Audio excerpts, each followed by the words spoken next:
கர்த்தருடைய பரிசுத்த நாமத்திற்கு மகிமை உண்டாகட்டும். దేవుని పరిశుద్ధ నామానికి మహిమ కలుగును గాక. இந்த అద్భుతமான நல்ல ஒரு வாய்ப்பை கொடுத்த దేవాది దేవునికి நான் நன்றி செலுத்துகிறேன். ఈ అద్భుతమైనటువంటి అవకాశాన్ని కల్పించిన దేవదేవునికి స్తుతులు స్తోత్రాలు తెలియజేసుకుంటూ ఉన్నాను. இந்த கிராமத்திற்கு அன்போடு என்னை அழைத்திருக்கிற மரியாதைக்குரிய பாஸ்டர் அவர்களுக்கு இயேசுவின் நாமத்தினால வாழ்த்துக்களை வணக்கத்தை தெரிவித்துக் கொள்கிறேன். ఈ గ్రామానికి నన్ను పిలిచినటువంటి గౌరవనీయులైన పాస్టర్ గారికి ప్రభువైన యేసుక్రీస్తు నామములో నా యొక్క హృదయపూర్వకమైన వందనాలు తెలియజేసుకుంటూ ఉన్నాను. దేవుని నామమును మహిమపరుద్దాం. நல்ல ஒரு தேவ மனிதர் அவர். మంచి దేవుని సేవకుడు. எத்தனை சூழ்நிலைகள் இருந்தாலும் இந்த கூட்டங்கள் நடத்த வேண்டும் என்று நல்ல ஒரு தீர்மானத்தோடு இந்த கூட்டத்தை ஒழுங்கு செய்திருக்கிறார். ఎంతో కష్టమైన పరిస్థితులు ఉన్నప్పటికీ కూడా ఈ యొక్క కూడికని చేయాలి అని భారముతో ఈ యొక్క కూడికను ఆయన చేస్తూ ఉన్నారు. தேவன் இவர்களை இன்னும் இதைவிட 1000 மடங்கு கர்த்தர் ஆசீர்வதித்து உயர்த்தும். దేవుడు ఇంకను అయ్యగారిని 1000 రెట్లు దీవించి ఆశీర్వదించురుగాక. థాంక్యూ. இந்த நட்புக்கு உதவியாக இருந்த அருமையான தம்பி ஸ்டீனுக்காக நன்றி செலுத்துகிறேன். ఈ యొక్క అద్భుతమైనటువంటి అవకాశానికి కారకుడైనటువంటి మరి తమ్ముడు ఒనేసిమును బట్టి కూడా ప్రభువుని ఎంతగానో స్తుతిస్తూ ఉన్నాను. இந்த கூட்டத்திற்கு வந்திருக்கிற மரியாதைக்குரிய பாஸ்டர் அவர்களுக்கு ஊழியக்காரர்கள் அத்தனை பேருக்கும் இயேசுவின் நாமத்தினால் வாழ்த்துக்களை வணக்கத்தை தெரிவித்துக் கொள்கிறேன். ఈ కూటానికి వచ్చినటువంటి మరి గౌరవనీయులైన సేవకులకు సేవకురాళ్లకు కూడా ప్రభువైన యేసుక్రీస్తు నామములో దేవుని నామమును బట్టి మరి వారికి కూడా వందనాలు తెలియజేస్తూ ఉన్నాను. இந்த கூட்டத்துக்கு வந்திருக்கிற உங்கள் அனைவரையும் இயேசுவின் நாமத்தினால வாழ்த்தி வரவேற்கிறேன். అంత మాత్రము కూడా కాదండి, ఈ కూడికకు వచ్చినటువంటి మీ అందరికీ కూడా ప్రభువైన యేసుక్రీస్తు నామములో నా యొక్క శుభాభివందనాలు తెలియజేస్తూ ఉన్నాను. இந்த நாளில் கூட நான் நேரத்துக்கு தந்தால் போல் நான் உங்களோடு கூட கொஞ்ச நேரம் பேசுகிறேன். ఈ సమయంలో కూడా సమయానికి తగ్గట్టుగా నేను మీ యొక్క మరి మీ మధ్యలో దేవుని వాక్యాన్ని నేను చెప్పబోతూ ఉన్నాను. பொதுவாகவே நாம் இந்த உலகத்தை பார்த்து கொண்டிருக்கிறோம். మామూలుగా చూస్తే మనం ఈ లోకాన్ని చూస్తూ ఉన్నాము. எல்லா இடங்களிலும் பார்க்கும்போது பிரச்சனைகள், போராட்டங்கள், வேதனைகள், சஞ்சலங்கள் இவையெல்லாம் இருக்கிறதை நாம் பார்க்கிறோம். ప్రతి స్థలములో కష్టాలు, ఇబ్బందులు, వేదనలు, శోధనలు, సమస్యలు ఇవన్నీ కూడా మనం చూస్తూ ఉన్నాం.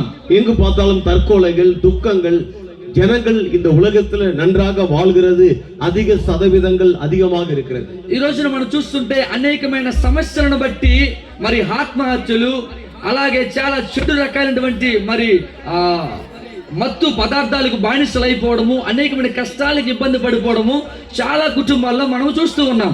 மனுஷன் நல்லா வாழ வேண்டும் என்று அவனுக்குள் எண்ணங்கள் ஆசையோடு இருக்கிறான். ஆனா அந்த உலகத்துல வாழ முடியாதபடி அவன் வேதனை நிறைந்தவனாக இருக்கிறான். కానీ ఇటువంటి పరిస్థితుల్లో మనిషి చాలా ఆశీర్వాదకరముగా బ్రతకాలి అనుకుంటున్నాడు, చాలా సంతోషముగా బ్రతకాలి అనుకుంటున్నాడు, కానీ వాడి వల్ల కావడం లేదు, వాళ్ళ వల్ల కావడం లేదు. ஏன் மனுஷன் இன்னைக்கு இந்த நிலையில் இருக்க காரணம் என்ன? ఎందుకు ఈ మనిషి ఈ స్థితిలో పడిపోయాడు? దానికి గల కారణం ఏమిటి? மனுஷன் இந்த உலகத்துல எடுக்கிற முயற்சிகள் எல்லாமே இன்னைக்கு தோல்வியாகத்தான் இருக்கிறது. మనిషి చేసే ప్రతి ప్రయత్నము ఈ రోజు ఓటమిగానే కనబడుతూ ఉంది.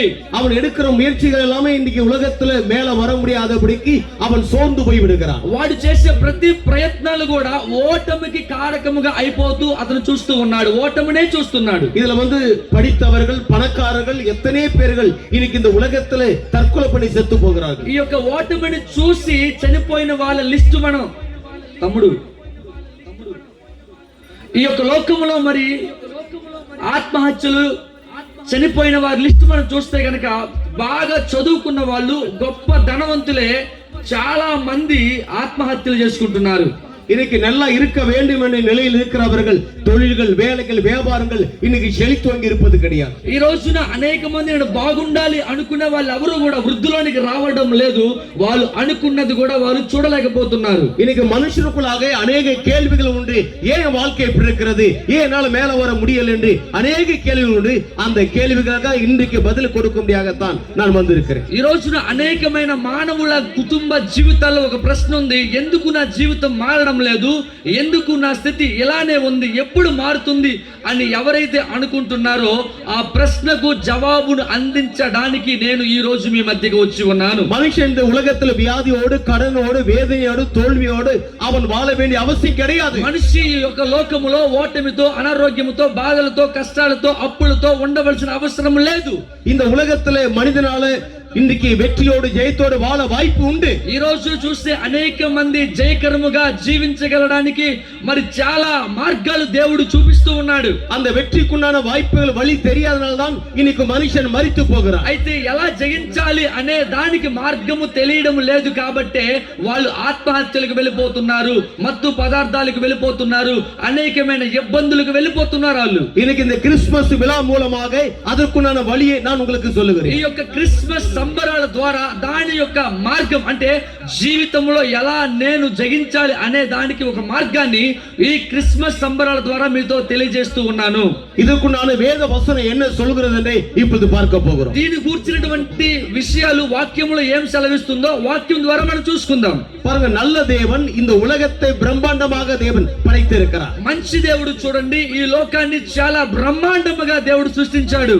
இந்த உலகத்தை படைத்து அவர் என்ன செய்தார் என்பதை இப்ப பார்க்க ఈ போகிறோம். యొక్క లోకాన్ని సృష్టించి ఆయన ఏమి చేశాడు అన్నది ఈ రోజు మనం చూద్దాం. ஆதியாகமம் 1 அதிகாரம் 26, 27, 28 ஆகிய 3 வசனத்தை பார்ப்போம். ఆది కాండం 1వ అధ్యాయము 26, 27, 28 అనే 3 వచనాలు మనం చూసుకుందాం.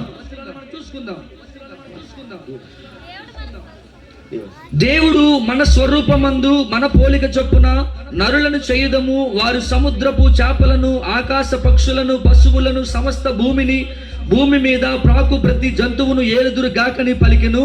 దేవుడు తన స్వరూపమందు నరుని సృజించెను, దేవుని స్వరూపమందు వారిని సృజించెను, స్త్రీనిగాను పురుషునిగాను వారిని సృజించెను. దేవుడు వారిని ఆశీర్వదించెను, ఎట్లనగా మీరు ఫలించి అభివృద్ధి పొంది విస్తరించి భూమిని నిండించి దానిని లోపరుచుకొనుడి. సముద్రపు చేపలను, ఆకాశ పక్షులను, భూమి మీద ప్రాకు ప్రతి జీవిని ఏలుడని దేవుడు వారితో చెప్పెను. நல்லா பாருங்க, கடவுள் இந்த உலகத்தை படைத்தார். చూడండి, దేవుడు ఈ లోకాన్ని సృష్టించాడు. இந்த உலகத்தை 3 விதங்களாக தேவன் படைத்தார். ఈ లోకాన్ని దేవుడు 3 విధాలుగా సృష్టించాడు. அப்படின்றால் 3 உலகமாக படைத்தார். అంటే 3 లోకాలుగా ఆయన సృష్టించాడు. ஒன்று கடல் உலகம், ఒకటి సముద్ర లోకం, இரண்டாவது வான் உலக, வானத்தில் இருக்கிற பறவைகள் சம்பந்தப்பட்டது, 3 ఆకాశ లోకములో ఆకాశం మీద ఉన్న పక్షులు, மூன்றாவது இந்த பூமியில வாழ்கிற மிருகங்கள், பறவைகள் எல்லாம் சம்பந்தப்பட்டது, మూడోది చూస్తే భూమి, దాని మీద ఉన్నటువంటి మృగాలు, జీవులు, ప్రతిదీ. இன்னைக்கு பாருங்க, ஸ்கூல் பாடங்கள் படிக்கும் போது கூட இந்த டிபார்ட்மெண்ட் தான் எடுத்து படிப்பார்கள். ఈ రోజు స్కూల్ కి వెళ్ళే వాళ్ళు చూస్తే గనక వారి యొక్క టెక్స్ట్ బుక్ లో ఈ యొక్క 3 లోకాల గురించి వాళ్ళు చదువుతూ ఉంటారు. கடவுள் இந்த 3 உலகத்தை பிரம்மாண்டமாக படைத்து கடைசியாக கொண்டு வந்து யார் இடத்துல ஒப்படைத்து என்றால் மனுஷங்கிட்ட தேவன் ஒப்படைத்தார். దేవుడు ఈ యొక్క సృష్టి అంతటిని 3 లోకాలని బ్రహ్మాండంగా సృష్టించి ఆ సృష్టి అంతటిని ఎవరి చేతికి అప్పగించాడో తెలుసా? మనిషి చేతిలోనికి అప్పగించాడు. சரி, ஏன் கடவுள் மனுஷங்கிட்ட ஒப்படைத்தார் என்றால் மனுஷனை மட்டும்தான் கடவுள் தன் சாயல் படி படைத்தார். సరే, ఎందుకు దేవుడు ఇదంతా కూడా మనుషుని చేతికి అప్పగించాడంటే దేవుడు తన స్వరూపమందు తన పోలిక చొప్పున మనిషిని సృజించాడు కాబట్టి. அதுதான் தன்னை எப்படி ஆளுகையாக வைத்திருக்கிறாரோ அதே போல இந்த உலகத்திலே மனுஷன் ஆள வேண்டும் என்று சொல்லி தேவன் மனுஷங்கிட்ட கொடுத்து அவனை ஆசீర్వదించి పెరుగ பண்ணி. మరి దేవుడు ఏ విధంగా అయితే ప్రతి దాన్ని ఏలుతున్నాడో తన యొక్క రూపములో ఉన్న తన యొక్క పోలికలో ఉన్న మనిషి కూడా ప్రతి దానిని ఏలాలని చెప్పి ఈ యొక్క లోకాన్ని, సృష్టిని మానవుడి చేతిలో పెట్టి ఉన్నాడు. மனிதனை ஒரு தயாரிப்பாளராக தேவன் ஏற்படுத்தினார். మనిషిని తయారు చేయువాడిగా సృష్టించాడు.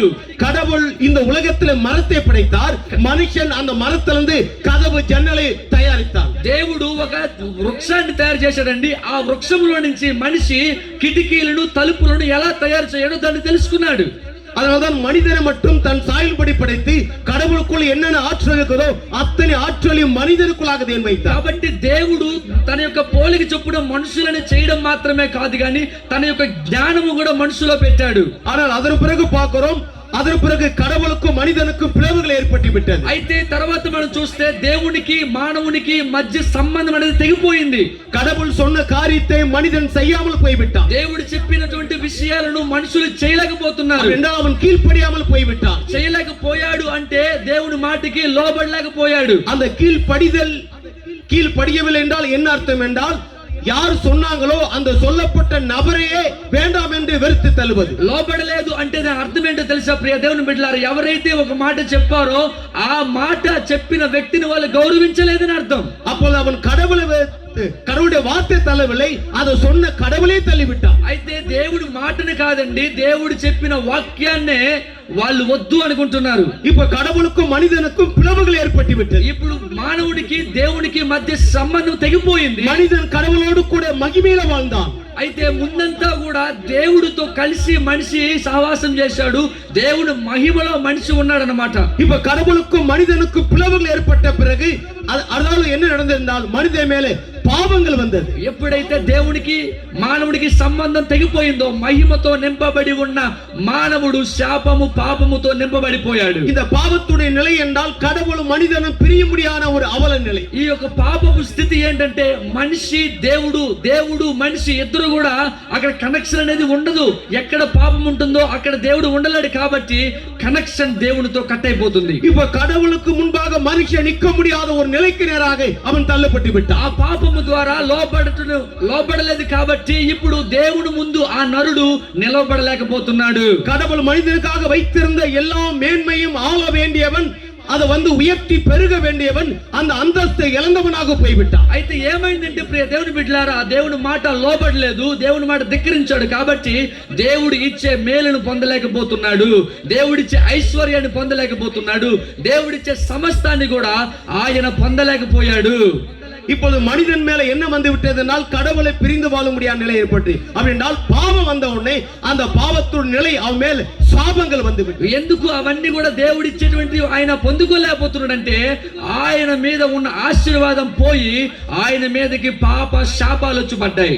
அந்த சாபத்துடைய நிலை என்ன என்றால் மனுஷன் எந்த விதத்திலுமே அவன் உயர முடியாதபடி சாபத்துடைய విளைவுகள் ఏర్పడ్డాయి. ఆ శాపం యొక్క స్థితి ఏంటో తెలుసా ప్రియ దేవుని బిడ్డలారా? మనిషి ఎన్ని రకాలుగా ప్రయత్నించినా ఎదగలేడు, వర్ధిల్లలేడు, అభివృద్ధి చెందలేడు. அந்த சாபத்துடைய விளைவுதான் இந்த உலகத்துல 3 காரியங்கள். ஒன்று மனுஷன் மேல உண்ட வியாதிகள். ఆ యొక్క శాపానికి ఫలితమే 3 ఉన్నాయి. అందులో ఒకటి రోగాలు, రెండవది அவன் மேல இருக்கிற தரித்திரங்கள், రెండవదిగా దరిద్రం, மூன்றாவது அவன் இந்த உலகத்துல மகிமையாக அந்தஸ்தாக வாழ முடியாத நிலை. మూడవదిగా చూస్తే దేవుడిచ్చిన మహిమతో దేవుడిచ్చిన అధికారముతో జీవించలేని పరిస్థితి. இந்த 3 நிலையுடைய உச்சகட்டம் என்றால் அவன் மேல் ஆக்கினை தண்டனை. ఈ 3 విషయాల ద్వారా ఏమవుతుందో తెలుసా? ఎందువల్ల ఇవన్నీ వస్తున్నాయి తెలుసా?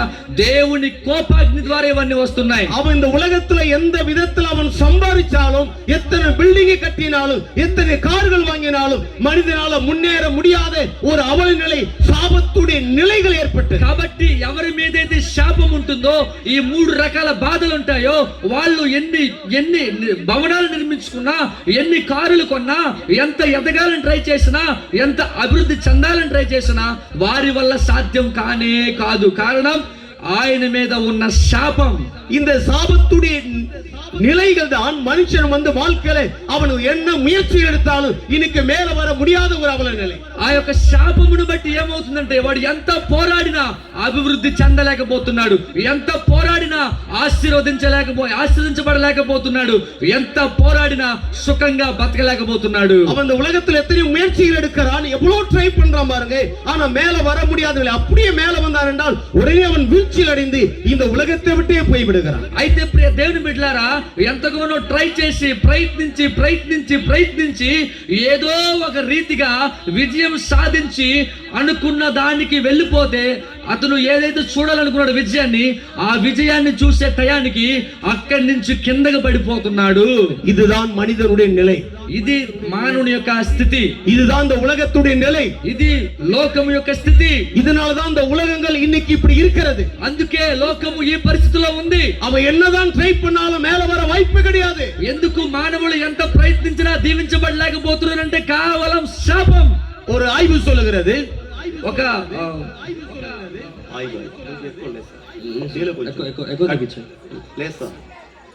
ఓకే, ஒரு ஆய்வு சொல்லுகிறது 90% படித்த பட்டதாரிகள் தான் தற்கொலை பண்ணி செத்துருக்கிறாங்க. ఒక రీసెర్చ్ లో తెలియజేయబడుతుంది ఏంటంటే 90% వరకు ఎవరు ఎక్కువగా ఆత్మహత్యలు చేసుకుంటున్నారు తెలుసా? ఎక్కువగా చదువుకున్న వాళ్ళే, బాగా జ్ఞానవంతులే ఆత్మహత్యలు చేసుకుంటున్నారని ఒక రీసెర్చ్ లో 90% ప్రజలు చనిపోతున్నారంట. பாருங்கள், அந்த சாபத்துடைய நிலைகளாகப்பட்டது మనిషి இந்த ఉలగத்துல மேல கொண்டு வரவே முடியாது. ఆ శాపం యొక్క స్థితి ఎలా ఉంటదంటే అసలు ఆ మానవుల్ని ఆ కుటుంబాన్ని మీదకి తేలేము, వర్ధిల్ల చేయలేము. ஏன்னா மனுஷன் மேல அந்த ஆக்கினை தண்டனை இருக்கிறது. ఎందుకు వాళ్ళు వర్ధిల్లలేకపోతున్నారు, ఎందుకు వాళ్ళు ఆశ్రయించబడలేకపోతున్నారు అంటే వాళ్ళ మీద ఆశీర్వాదం లేదండి, వాళ్ళ తల మీద శాపాలు ఉన్నాయి. இதுதான் அந்த உலகத்துடைய மனுஷனுடைய நிலை. ఇదే లోకములో ఉన్న పాప స్థితిలో ఉన్న మానవుని పరిస్థితి. இப்ப இந்த நிலையில் இருக்கிற மனுஷன் இப்ப மறுபடியும் அதே நிலைக்கு வருவதற்கு மனிதனால முடியாது. మరి ఈ పరిస్థితిలో ఉన్న మనిషి ఏ విధంగా అయితే ఆశ్రదించబడి ముందుకొచ్చాడు ఆదాములాగా మరలా పాపములో ఉన్నవాడు దేవుని దగ్గరికి రాలేకపోతున్నాడు. కారణం ఏంటో తెలుసా? இப்ப மனுஷ மேல இருக்கிற அந்த ஆக்கின தண்டனை அகற்றப்பட்டால்தான் இப்ப மறுபடியும் அவனால ஆள முடியும். ஆனா அகற்றப்படவில்லை. ఎందుకంటే దేవుని దగ్గర రాలేకపోతున్నాడు మానవులు, దేవుని ఆశీర్వాదం పొందలేకపోతున్నారంటే దేవుని కోపాగ్ని వాళ్ళ మీద ఉంది కాబట్టి దేవుని దగ్గరికి వాళ్ళు వెళ్ళలేకపోతున్నారు. ఎప్పుడైతే దేవుని కోపాగ్ని వాళ్ళ మీద నుండి వెళ్ళిపోతుందో అప్పుడే దేవునితో మరలా సంబంధము కలిగి జీవించగలరు. ஒட்டுமொத்த இந்த உலகத்தை பார்க்கிறோம், யாருடைய வாழ்க்கையிலும் சந்தோஷம் கிடையாது. ఈ లోకం మొత్తం మీద మనం చూస్తే ప్రియ దేవుని బిడ్డలారా, ఎవరి కుటుంబంలో సంతోషాలు లేవు, ఎవరి జీవితాల్లో కూడా సంతోషాలు లేవు. மனுஷன் அழுகையும் வேதனையும் சஞ்சலத்திலே அவன் வாழ்ந்து கொண்டிருக்கிறான். మనిషి వేదనలో, దుఃఖములో, ఇరుకుల్లో, ఇబ్బందుల్లోనే బతుకుతున్నాడు. இப்படிப்பட்ட இருக்கிற இந்த சூழ்நிலையிலே ஒரே ஒரு நிலையில தேவன் பார்க்கிறார். అయితే ఇటువంటి పరిస్థితుల్లో చూసేది దేవుడు ఒకే ఒక స్థితి చూస్తున్నాడు. மனுஷன் ஆளும்படியாகத்தான் இந்த உலகத்தை, மூன்று உலகத்தை மனுஷனுக்குத்தான் படைத்தார். మనిషి ఏలాలి అని చెప్పే దేవుడైన యెహోవా నరుణ్ణి నిర్మించాడు. ஆனா எந்த மனுஷனுமே அந்த உலகத்தை ஆள முடியாத ஒரு நிலை ஏற்பட்டது. కానీ ఏ మనిషి కూడా ఈ లోకాన్ని ఏలలేకపోతున్నాడు. ஆனால் தேவன் அதை பார்த்து விட்டு இருக்கட்டும், மனுஷன் தன்னை விட்டு போயிட்டானே அவன் போகட்டும் என்று சொல்லி தேவன் அப்படி செய்யவில்லை. అయితే పోతే పోని, నష్టమైపోతే అయిపోని, చనిపోతే చనిపోనని ఏ ఒక్క మనిషిని కూడా యేసు ప్రభు వదిలిపెట్టలా. தேவன் அன்பாக இருக்கிற தேவன், దేవుడు ప్రేమగల దేవుడు, தேவன் அன்புள்ள தேவனாக இருக்கிறார். దేవుడు ప్రేమామయుడు. மனுஷன் தன்னை விட்டு அவன் போய்விட்டாலும், మనిషి దేవుడి నుంచి విడిచి వెళ్ళిపోయినా ஆனா அவனுக்காக படைக்கப்பட்ட மூன்று உலகத்தை அவன்தான் ஆள வேண்டும் என்று எண்ணினார். ఆయన కోసం సృష్టించబడిన మూడు లోకాలు ఆ మానవుడే ఏలాలి. எந்த மனுஷன் கடவுள் விட்டு போனானோ அதே மனுஷன் கடவுள்கிட்ட வந்தாதான் இந்த மூன்று உலகத்தை அவனால் ஆள முடியும். ఏ మనిషి అయితే దేవుడి నుంచి విడిచి బయటికి వెళ్ళిపోయాడో, ఏ మనిషి అయితే దేవుడి నుంచి దూరం అయిపోయాడో ఆ మనిషే మరలా దేవునికి దగ్గరైతే ఈ మూడు లోకాలని ఏలగలడు. ஏன்னா ஆதியாகமம் 1 அதிகாரம் 26, 27, 28 பார்க்கும்போது மனுஷன் தன்னோட வைத்துக் கொண்டிருக்கும் போதுதான் இது ஆள முடியா கொடுத்தான். இப்போ அவன் போய்விட்ட பிறகு ஆள முடியாதே. ఎందుకంటే ఆది కాండము 1వ అధ్యాయము 26, 27, 28 చెప్తుంది నీవు ఈ యొక్క లోకాన్ని ఏలుబడి చేయాలి అని. కానీ ఏలుబడి చేయలేకపోతున్నాడని చెప్పి దేవుడు మానవుణ్ణి తోసేయలేదు. ஏன்னா மறுபடியும் மனுஷன் பிரிந்து போனவன் மறுபடியும் கடவுள்கிட்ட வந்தால்தான் கடவுள் ஏற்படுத்தப்பட்ட அந்த ஆளுகை அவன் ஆள முடியும். ఎందుకు దేవుడు విడిచిపెట్టట్లేదు నరుణ్ణి అంటే దేవుడు ప్రేమమయుడు కాబట్టి ఆయన కోసము ఈ మూడు లోకాలను నరుడి కోసం సృష్టించాడు కాబట్టి ఆయన వదిలిపెట్టట్లా. இப்ப மனுஷன் மேல இருக்கிற அந்த ஆக்கினை தண்டனை அவன் தான் அனுபவித்தாக வேண்டும். అయితే ఎప్పుడు వరకైతే అగ్ని, ఆ కోపాగ్ని ఉంటుందో తెలుసా, దేవుని దగ్గరకు రానంత వరకు ఆ శాపాలు, ఆ బాధలు, ఆ ఇబ్బందులన్నీ ఉంటాయి. அவன் மேல தண்டனை இருக்கிறதுனால அவன் தான் ரத்தம் சிந்த வேண்டும். ఆయన ఆ మనిషి మీద మరి దేవుని దండన అంటే శిక్ష ఉంటది కాబట్టి అతనే ఆ శిక్షను అనుభవించి తీరాలి. ஆனா மனுஷன் பாவியா இருக்கிறதுனால அவனுடைய தண்டனை, அவன் ரத்தமும் தேவ சமூகம் எட்டி பார்க்க முடியாது. ఎందుకంటే ప్రియ దేవుని బిడ్డలారా, ఎందుకు ఆ శాపము, ఆ శిక్షలు అంటే అతను దేవుని దగ్గరికి ఇంకా రాలేదు కాబట్టి.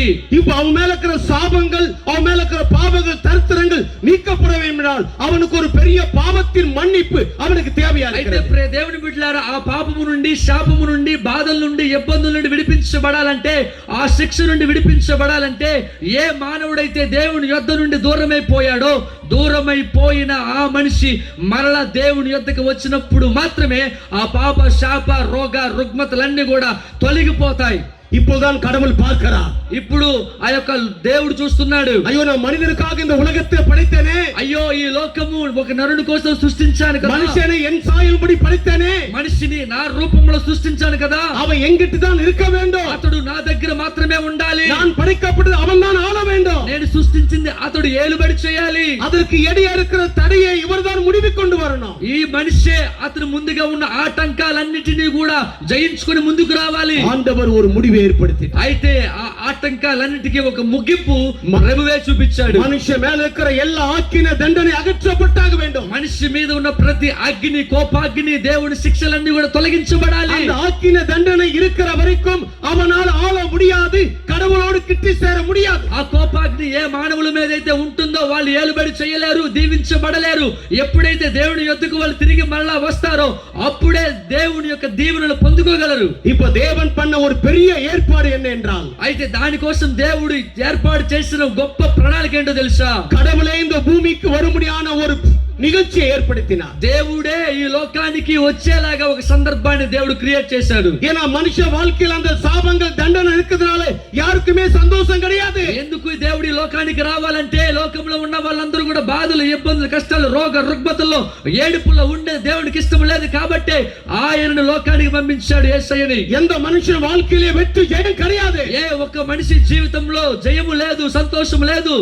அப்ப மனுஷ வாழ்க்கை ஒரு பெரிய சந்தோஷத்தை ஏற்படுத்த வேண்டும் என்றால், అయితే యేసయ్య ఎందుకు వచ్చి ఉన్నాడంటే ప్రియ దేవుని బిడ్డలారా, ప్రతి ఒక్క కుటుంబంలో సంతోషాలు ఏర్పరచబడడానికి ஆண்டவர் ஒரு மிகப்பெரிய புரோகிராம் போட்டார். ప్రభువు గొప్ప మంచి ప్రోగ్రామ్ ని మన కోసం క్రియేట్ చేస్తున్నారు. அந்த புரோகிராமுடைய நிலை என்ன?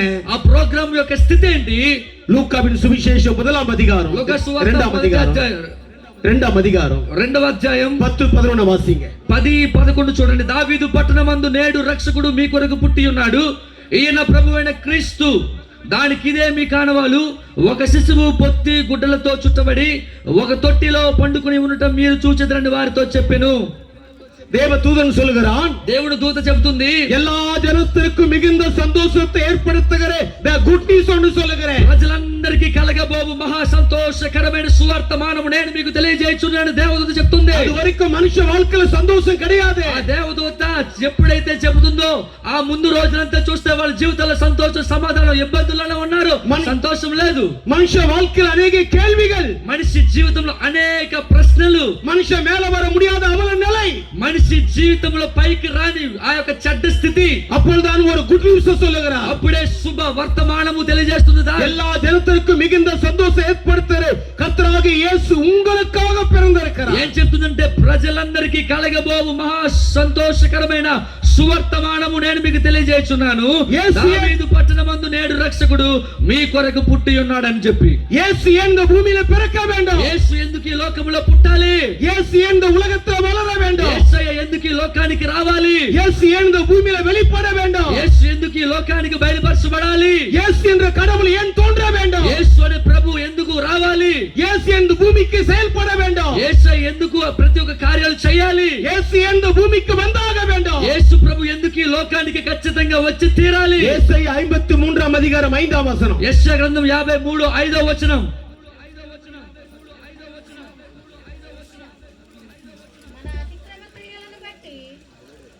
చదవండి.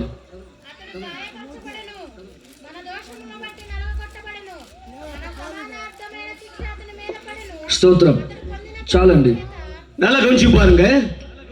ஏசாயா தீர்க்கதரிசி சொல்லுகிறார், బాగా గమనించండి. యెషయా ప్రవక్త చెప్తున్నాడు, இயேசு இந்த பூமிக்கு பிறக்கவே இல்லை. యేసయ్య అప్పుడు పుట్టనే లేదు. அப்ப இயேசுவுடைய பிறப்பை குறித்து, வளர்ப்பை குறித்து, அவர் எதற்காக இந்த உலகத்தில் பிறந்தார் என்பதை ஏசாயா சொல்லுகிறார். అయితే యెషయా చెప్తున్నారు పుడుతున్నారు కానీ యెషయా ప్రవక్త చెప్పినప్పుడు యేసయ్య పుట్టలేదు. ఎందుకు పుట్టలేదు, ఎందుకు రాలేదు అనే విషయం మనం చూద్దాం. அவர் சொல்லுகிறார், நம்முடைய அக்கிரமங்கள் நிமித்தம், நம்முடைய மீறல் நிமித்தம் எல்லா விதமான ஆக்கின தண்டனை ஆண்டவராகிய இயேசு மேல வந்தது. ప్రియ దేవుని బిడ్డలారా, యేసు ప్రభు ఎందుకు ఈ లోకానికి రావాలి? యేసు ప్రభు గురించి మనం తెలుసుకోవాలంటే అక్కడ చెప్తున్న మన అతిక్రమ క్రియలను బట్టి అతడు గాయపరచబడ్డాడు, మన దోషాలను బట్టి నలగొట్టబడ్డాడు, సమాధానార్థమైన శిక్ష అతని మీద పడిను అని యేసు ప్రభు చెప్తున్నాడు ఇక్కడ. அப்ப இயேசு இந்த உலகத்துல எதற்காக வந்தார்? எல்லா மனுஷனுடைய சாபங்கள், பாவங்கள் அவன் மேல இருக்கிற தண்டனைகள் நீக்கப்பட வேண்டும் என்பதற்காகத்தான் இயேசு இந்த பூமிக்கு வந்தார். యేసు ప్రభు ఎందుకు ఈ లోకానికి వచ్చారంటే ప్రియ దేవుని బిడ్డలారా, ఈ లోకంలో ఉన్న ప్రతి ఒక్కరి శిక్ష అతను అనుభవించడానికి యేసయ్య వచ్చాడు. ఈ లోకంలో ఉన్న ప్రతి ఒక్కరి రోగము అతను భరించడానికి యేసు ప్రభు ఈ లోకానికి వచ్చాడు. இந்த உலகத்துல எப்பேற்பட்ட மனுஷனா இருக்கட்டும், ఈ లోకంలో ఎటువంటి మనిషి అయినా సరే, அரசியல பெரிய தலைவராக இருக்கட்டும், రాజకీయాల్లో గొప్ప నాయకుడు కావచ్చు, பெரிய முதல்வராக இருக்கட்டும், கவர்னரா இருக்கட்டும், ஐபிஎஸ் அதிகாரி இருக்கட்டும், அரசாங்கத்தின் அதிகாரியா இருக்கட்டும், రాజకీయంలో నాయకుడిగా కావచ్చు, సీఎం కావచ్చు, ప్రైమ్ మినిస్టర్ కావచ్చు, గవర్నర్ కావచ్చు, పెద్ద పెద్ద స్థితిలో ఉన్నవారు కావచ్చు, எல்லா மனுஷ மேலயும் ஆக்கின தண்டனை உண்டு. ప్రతి ఒక్క మనిషి మీద కోపాగ్ని దేవుడి శిక్ష ఉంది. இப்ப பாருங்க, எல்லா மனுஷனும் ஆக்கின தண்டனைக்காக ஆண்டவராக இயேசு கிறிஸ்து அவர் சிலுவைக்கு வந்தார். కాబట్టి ప్రతి ఒక్కరి సమాధానార్థమైన శిక్ష నిమిత్తమై ప్రభువైన యేసు క్రీస్తు వారు శిలువ మీదకి వెళ్ళారు. இப்ப சிலுவைக்கு வந்து அவர் ரத்தம் சிந்தி மரித்து அவர் தேவ குமார் என்பதை நிரூபித்தார். అయితే యేసు ప్రభు వారు శిలువకు వచ్చి శిక్షలు అనుభవించి రక్తాన్ని చిందించి ఆయన మరణించిన తర్వాత దేవుని కుమారునిగా ఎంచబడ్డాడు. இயேசு கடவுள் என்பதை எப்படி நிரூபிக்கப்பட்டது? యేసు ప్రభువని ఎలా నిరూపించగలిగారు? அவர் நம்மை போல் மரித்து விட்டார் என்றால் ஒரு தாவீது குமாரன், நம்மை போல் மனுஷன்தான். ఆయన మనవలే చనిపోయినట్టుగానే ఉంటే మనలాంటి మనిషే దావీదు కుమారుడే. ஆனால் அவர் உயிர் தெழுந்ததினாலே அவர் யாராக வெளிப்பட்டார்? ఆయన మరణము నుండి లేపబడ్డాడు కాబట్టి ఆయన ఎలాగా నిరూపించబడ్డాడంటే, రోమర్ 1:5 వాసింగ. రోమ పత్రిక 1:5 చూడండి.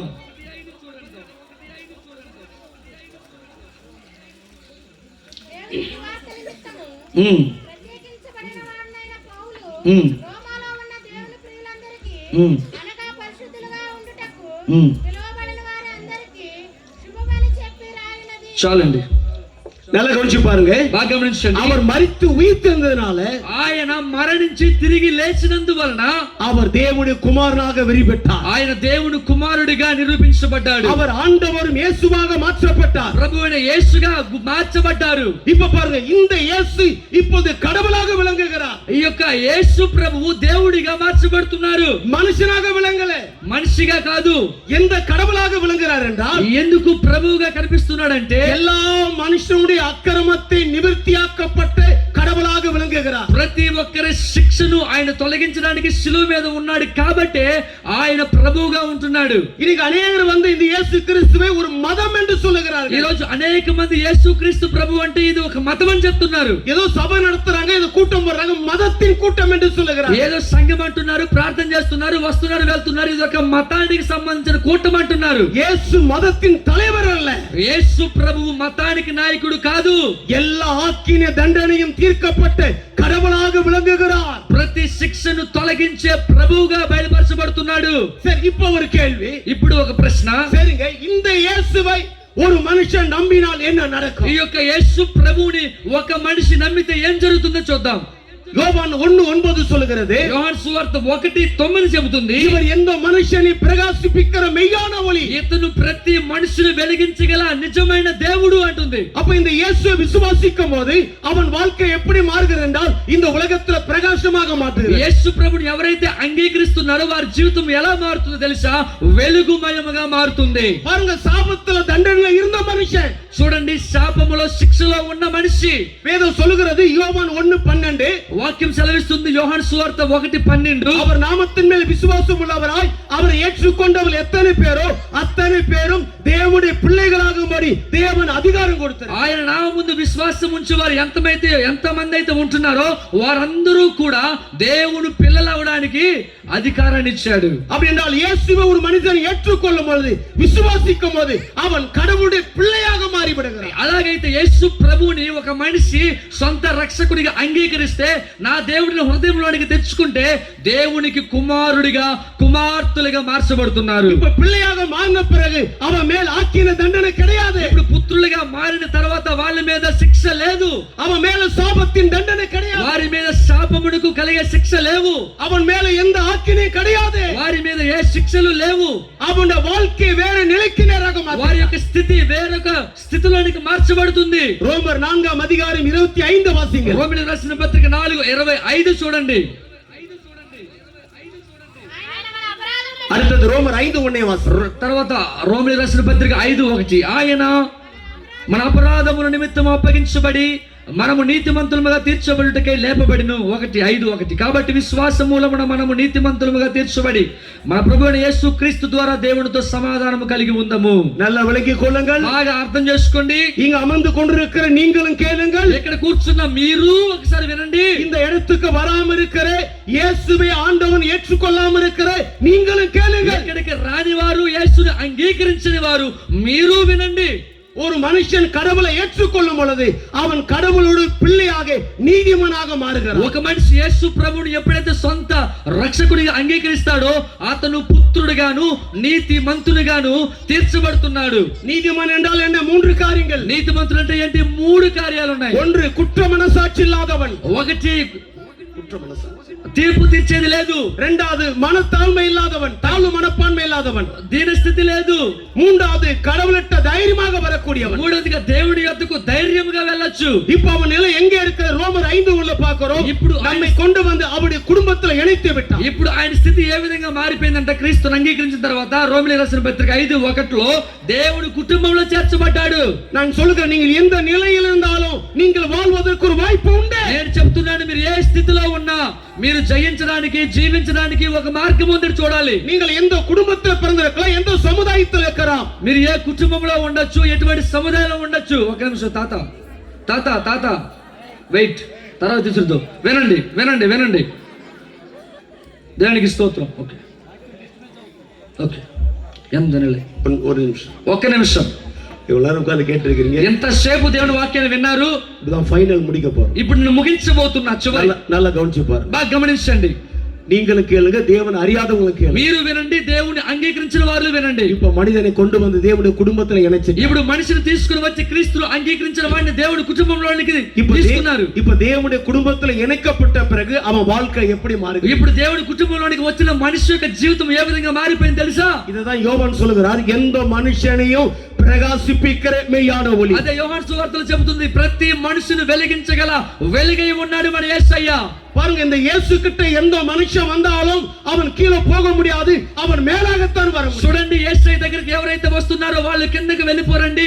దేవుడు కిందగా ఉన్న వాడిని పై వాడిగా దేవుడు చేస్తాడు. ஏன்னா மனுஷன் மேல இருக்கிற வாக்குத்தத்தம் அப்படி. ఎందుకంటే మనిషి మీద ఉన్న వాగ్దానం అలాంటివి. உன்னை கீழாக்காமல் மேலாக்குவேன், வாளாக்காமல் தலையாக்குவேன். నువ్వు కిందవాడిగా ఉండవు, పైవాడిగా ఉంటావు, నువ్వు తోకగా ఉండవు, తలగా ఉంటావు అంటున్నాడు. அவன் கடவுள்கிட்ட வரும்போது, கடவுளுடைய பிள்ளையாக மாறும்போது இந்த மேன்மை தேவன் கொடுக்கிறார். నువ్వు దేవుడి దగ్గరికి వచ్చినప్పుడు, దేవుడు పిల్లవాడిగా పిల్లగా మారిన తర్వాత దేవుడు నీ యొక్క జీవితంలో ఈ మార్పులు కలిగిస్తున్నాడు. இப்ப பாருங்க, இந்த தேவன் கடவுள்கிட்ட மனுஷன் வந்த பிறகு அவனை மறுபடியும் கொண்டு வந்து ஆதி நிலைக்கு நேராக ஆளும்படியாக தேவனை. ఇప్పుడు చూడండి, ఎప్పుడైతే క్రీస్తును అంగీకరించి ఒక మనిషి దేవుని యొద్దకు వస్తాడో మరలా దేవుని దగ్గరికి, ఆదాము కోల్పోయిన స్థితిని మరలా దేవుని దగ్గరికి ఈ యొక్క క్రీస్తు రక్తం మనల్ని కలుపుతుంది. ஏன்னா இயேசு கிட்ட வந்த பிறகு இயேசுவின் குடும்பத்தில் ஒருவனாக இணைக்கப்பட்டான். యేసు ప్రభు దగ్గర నువ్వు వస్తున్నావంటే యేసయ్య కుటుంబంలోనికి నువ్వు చేర్చబడుతున్నావు. பாருங்க, ஒரு மனுஷ வாழ்க்கையில் நடந்த சாட்சியை நான் சொல்றேன். చూడండి, ఒక మనిషి జీవితంలో జరిగిన సంఘటన సాక్ష్యంగా మీకు చెప్తాను. ஒரு குடும்பத்துல கணவன் மனைவி வாழ்ந்தாங்க, அவங்களுக்கு ஒரு కులందే పిరందది. ఒక కుటుంబంలో భార్య భర్తలు ఇద్దరు ఉన్నారండి. ఆ భార్య భర్తలకి ఒక కుమారుడు జన్మించాడు.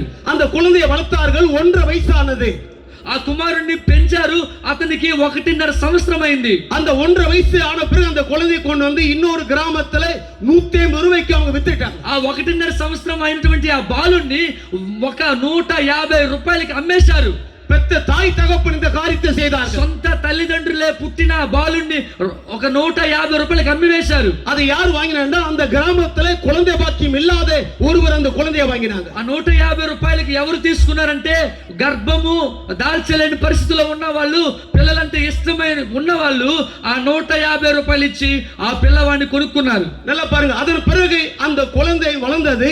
அந்த குழந்தையை விற்றவங்களும் எங்க இருக்கிறான்னு தெரியல, அதை வாங்கி வளர்த்தவங்களும் இறந்துட்டாங்க. అయితే ప్రియ దేవుని బిడ్డలు గమనించండి, ఎవరైతే 150 రూపాయలకి అమ్మి వేశారో ఆ తల్లిదండ్రులు వెళ్ళిపోయారు, పెంచిన వాళ్ళు ఉన్నారు. ఈ యొక్క బాలుడు పెరుగుతూ ఉన్నాడు.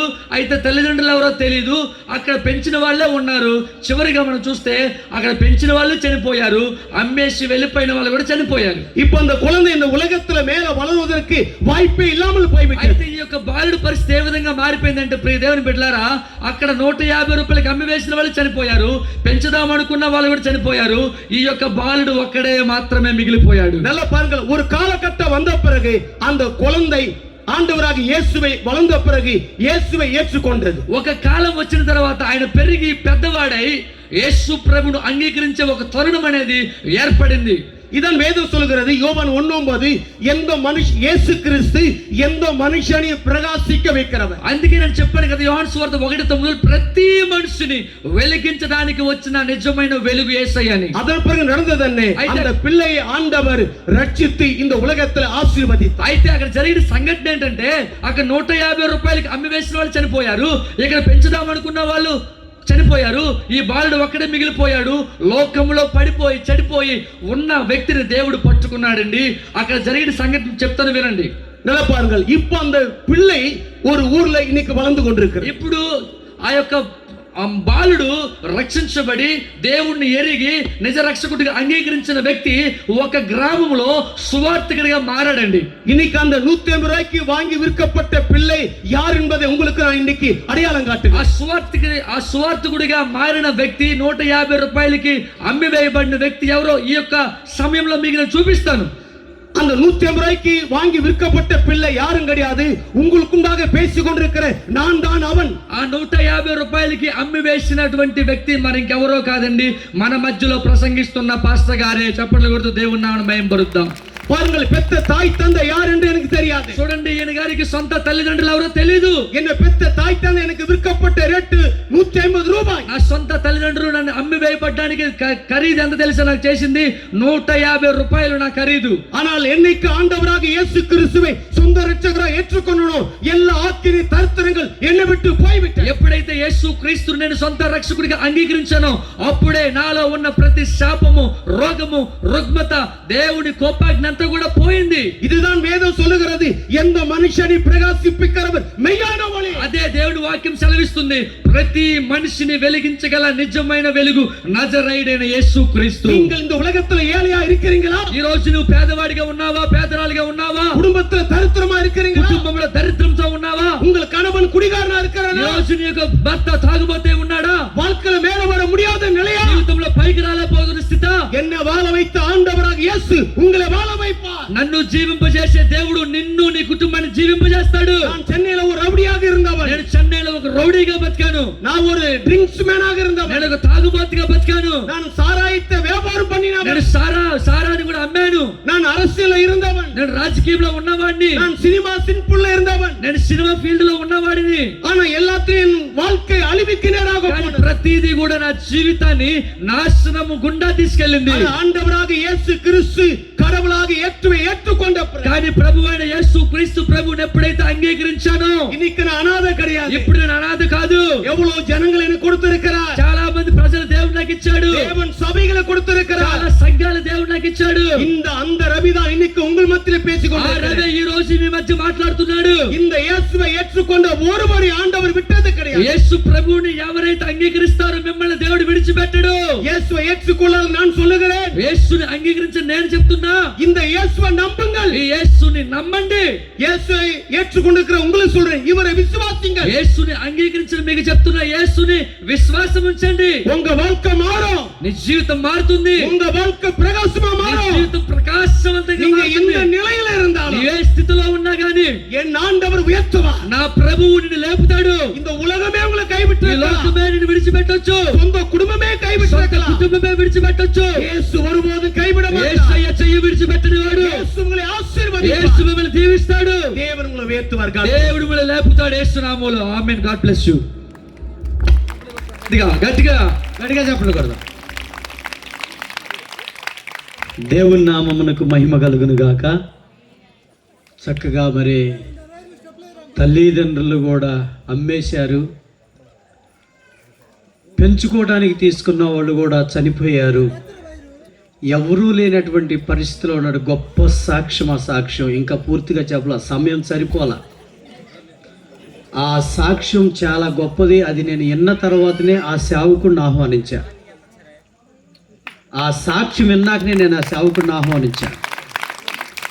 ఎందుకంటే ఏది కూడా అనాలోచనగా ఆ దేవుని పని నేను చేయటానికి ఇష్టపడను.